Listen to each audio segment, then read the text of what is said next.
নন্দীগ্রাম উপজেলা ১ নম্বর বুড়ালী ইউনিয়ন কর্তৃক আয়োজিত ওলামা সমাবেশের সম্মানিত সভাপতি সাহেব, সহসভাপতি সাহেব, উপস্থিত সমস্ত ওলামা একরাম, সবার প্রতি রইল আমার আন্তরিক সালাম। আসসালামু আলাইকুম ওয়া রাহমাতুল্লাহি ওয়া বারাকাতুহু।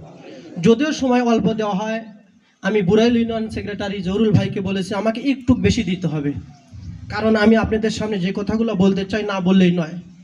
এর জন্য আজ ওলামা মাশায়েখের সমাবেশ।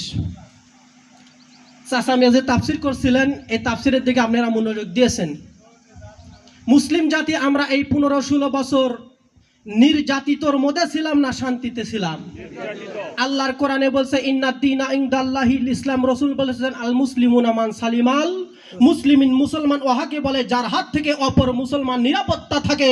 আমি এই মুহূর্তে আপনাদের জবান দ্বারা উচ্চতারে জানতে চাই, এই ১৬ বছর মুসলমানেরা নিরাপত্তায় ছিল না, অত্যাচারের মধ্যে ছিল। জালেম বিদায়